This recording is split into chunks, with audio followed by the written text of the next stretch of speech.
أعوذ بالله من الشيطان الرجيم. بسم الله الرحمن الرحيم. وإذ قال الله يا عيسى ابن مريم أأنت قلت للناس اتخذوني وأمي إلهين من دون الله قال سبحانك ما يكون لي أن أقول ما ليس لي بحق إن كنت قلته فقد علمته تعلم ما في نفسي ولا أعلم ما في نفسك إنك أنت علام الغيوب. Sengathi Allah angabusisa ukufunda kwezwi lakhe. Amen. Ngicela Allah angivikele kuSathane ongathandwa. Egameni lika Allah onomusa onesihawu. My brother, namhlanje sikhuluma ngendaba ejule kakhulu. Kumanje siya kwinsuku lapho uAllah ethukuthela kakhulu ukudlula zonke izinsuku ezikhona kwikhalenda. Lapho abantu bekhuluma khona amanga ngoAllah, bekhuluma khona amanga ngesithunywa sika Allah, ngikhuluma ngeGood Friday. Ngizwa kahle. Yes. Bathi Good Friday.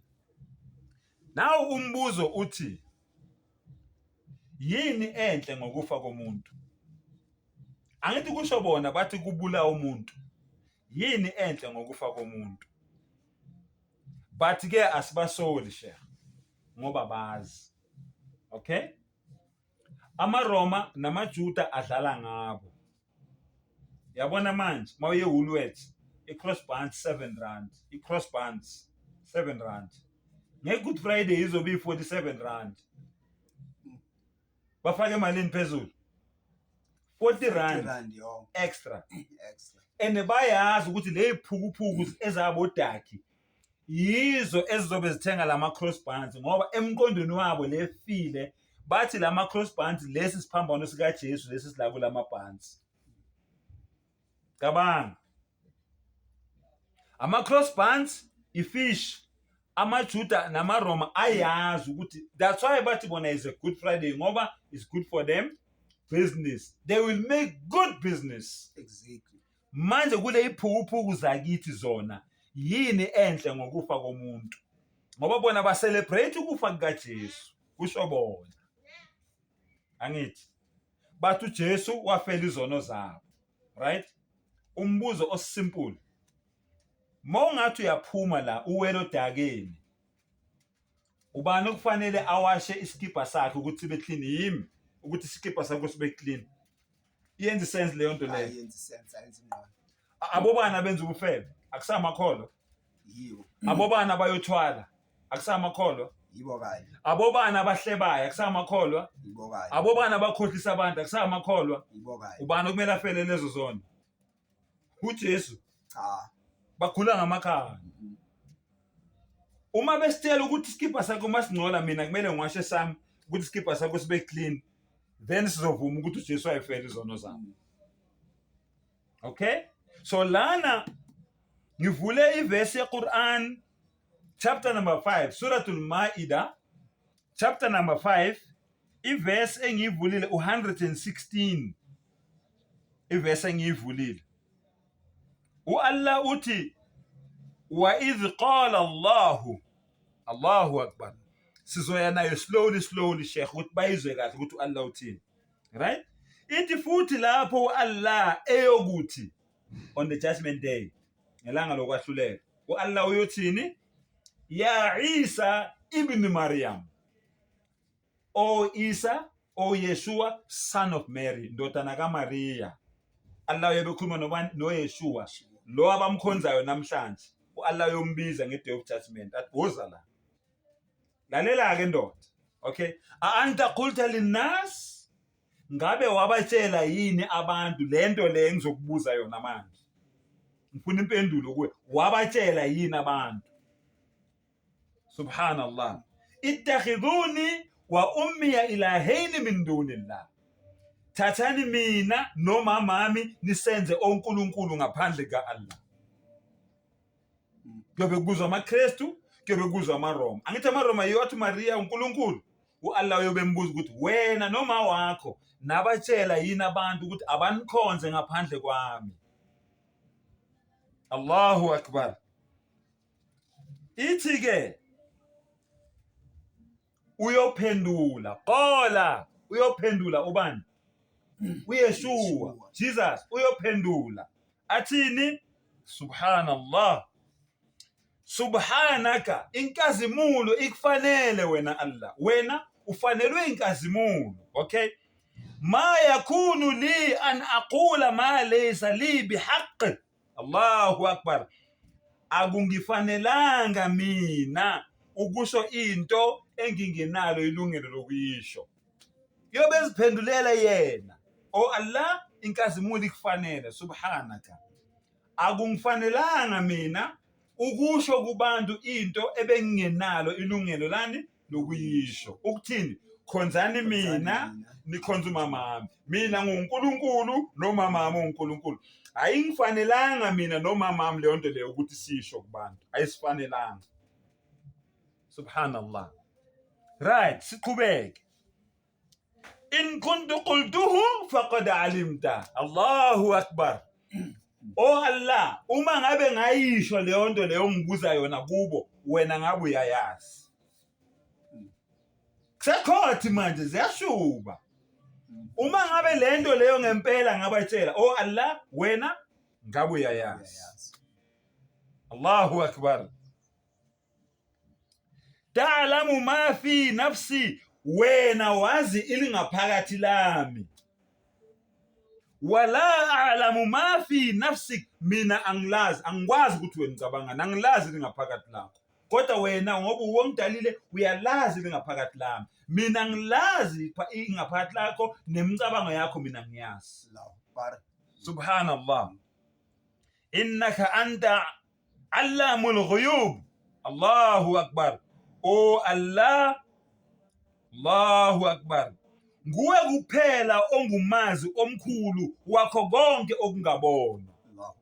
O Allah, wena kuphela ongumazi omkhulu wakho konke okungabonwa.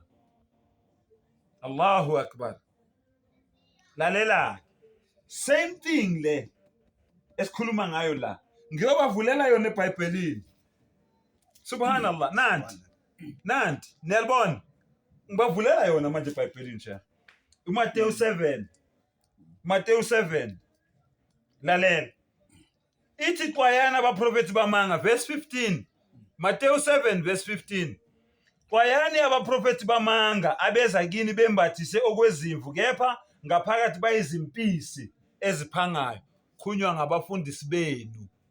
Kuthiwa beza kini benza ngathi bayanishumayeza iqiniso kanti bayanidukisa. Bayini? Bayizimpisi ezigqoka izikhumba zezimvu. Kuthiwa be careful for labo bantu labo. Niyakubazi ngezithelo zabo. Allahu akbar. Kungakhiwa yini izithelo zomvini emeveni noma amakhiwane ekhakhasini na?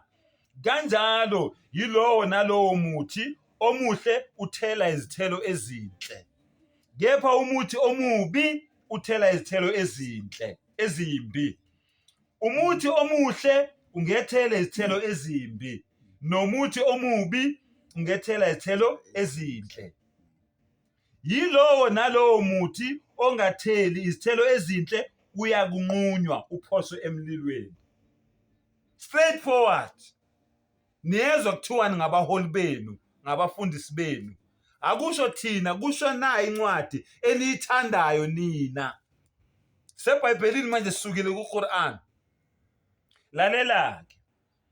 Ithi ke 21:20, kanjalo ke niyakubazi ngezithelo zabo.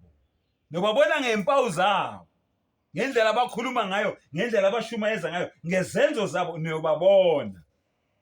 Abenzani? Abayizimvu egqoke ini? Ikhumba zempisi. Abayimpisi egqoke ikhumba zezimvu. Yes. Right. Asibo bonke abashoyo kimi ukuthi inkosi inkosi. Right? Kepha subhanallah, abayobona ini umbuso wezulu, abayongena embusweni wezulu, kepha owenza intando kaBaba osezulwini. Ubani uyobona umbuso wezulu? Owenza intando kabani? kaNkulunkulu. Akusibo bonke. Okay, right. 22. Abaningi bayakuthi kimi ngalolo suku. Luphi usuku? Day of judgment. Ngelanga lokwahlulela. Le besifunda kuQuran. Singena kuye eBhayibhelini manje. Ngalolo suku. Right? Bayakuthini? Subhanallah. Nkosi, asiprofethanga yini ngegama lakho? Jesus is the Lord. In Jesus name. Bazobe besho kanjalo bemtshela bemkhumbuza. Bekhumbuza bani? uYeshua. Into angazange abathume yona. Bazobe bemkhumbuza. Subhanallah. Sakhipha amadimoni ngegama lakho. Allahu Akbar. Senza imisebenzi eminingi yamandla ngegama lakho na. Khona ngiyakufakaza kubo ukuthi angizange nginazi. Sukani kimi nina benzi bokubi. uJesu uyobetshela wonke amaKristu ukuthi sukani kimi, futhi sukani kimi, hambani. Anginazi, hambani. Nekuphi? La kade nisebenzela khona. Ngalokho yilowo nalowo owezwa lamazwi ami awenze uyakufaniswa nendodana ehlakaniphileyo eyakha indlu yayo phezu kwedwala. Straightforward. Uyobatshela ukuthi lento eniyikhulumayo angiyazi. Ukuthi nanikhipha amadimoni ngegama lami, ngaye ngasho ukuthi khiphana amadimoni ngegama lami. Naniphilisa abagulayo ngegama lami, ngaye ngasho ukuthi philisana abagulayo ngegama. Okokuqala nje anginazi. Nale gama likaJesu eningibiza ngalo angazi ukuthi ngikhuluma nobani. Ngoba yobeqinisile. Igama lakhe uyalaza linika umamakhe, uYeshua. Angithi igama lakho my brother, ubani igama lakho lasekhaya? Lasekhaya uMathemba. Mathemba. Mangayijika lento njengoba uMathemba, ngithi hopes, uzolivuma lelo gama lelo. Why ungalivumi? Ngoba kuseseyilo ngeEnglish. Why ungalivumi? Kufuneka leli ngazalwa ngalo. Ngoba kulona igama waliphiwa abazali bakho. Manje lo unamagama mangaki? AbeSuthu Gijiso, AmaZulu uJesu, AmaXhosa uYesu, AbeLungu Jesus, AmaBhunu Jesus. Kuningi ngeke ukuqede. Kanti igama lakhe langempela ubani? uYeshua. Why bengambizi ngegama lakhe labazali bakhe? Yingoba abalazi iqiniso ngaye, badukisiwe ngaye. Yingakho bemnikeza wonke lamagama la. Ngisho na abafundi bakhe bawashintshile. Akekho uPeter ngeShebheru. uPetro ngeShebheru akekho. uPetro ngeShebheru akekho. Kodwa namhla kunabo Peter. Balithathe balishintshile igama lakhe. Igama lakhe ngeShebheru uKephas. Igama lakhe ngeShebheru. Subhanallah. Kodwa sekuthiwa Petro, sekuthiwa uPeter namhlanje. NgesiZulu Petro. Abashintshanga ngelakhe yedwa. Nabafundi bakhe bonke babashintshile. AmaRoma enze ngamabomu ukuthi kwenzeni? Kudukiswa abantu. Manje ngalama video my brother, sithi kubantu vulani ingqondo, vulani amehlo, nibone iqiniso. Ayikho lento yobuKristu, ubusathane bodwa. Njengoba niya ku Good Friday nje khona manje niyo practice satanism practically bume. Mabeqeda besibabaqola. Baye esontweni ngamasonto ngama-Sundays. Sunday ilanga la kukhonzwa khona uSathane. Bonke bagcwele emasontweni ngama-Sundays. Mawubabuza ukuthi iphi Sunday eBhayibhelini bazokuhlahlela amehlo. Ayikho Sunday eBhayibhelini. Lelanga lelo kuthiwa baye ngalesontweni abayi. Azangqona amaNazaretha ayaya ngalo iSabatha. Bona lutho baya ngelanga elirong Sunday. Okungasuka ukuthi na amaNazaretha right ngoba enzani akhonza umuntu orong. Kodwa iSabatha eGreece bona bayalisebenzisa. Laba abanye dololo baya ngelanga elirong. So asigxeki, sivula abantu bakithi ingqondo namehlo ukuthi bonani iqiniso, nali iqiniso, nililandele njengoba linjalo. Nilazi iqiniso bese liyanikhulula. Ilapho mapha. Akukho kunye. Ilapho nje straight. Akukho kunye. Khona amazwi ofuna ukwabeka inshallah sesivala. Engingakusho ukuthi abantu bakithi bavule amehlo. Ngicabanga ukuthi sokuchazile konke. Kubalulekile ukuthi ingqondo masivuleke, masiqhaqheke ingqondo, amehlo avuleke. Abantu bakithi balibone iqiniso. Exactly. Thina silethe ini? Iqiniso. Phela silethanga into eningi. Jazakallahu khairan my brother. Sengathi Allah aqale ngathi asivule amehlo, asivule ingqondo, asiqinise sibambelele ekholweni. Sibambe singashayeki, sibambe siqinise. Nababona ama-video wethu lifike iqiniso kubo. Lingene bese liyabaphendula, libashintshe balibone iqiniso bahambe eqinisweni. Umdala uzohlala ejabulile ngabo. Wa akhiru dawana anil hamdulillahi rabbil alamin.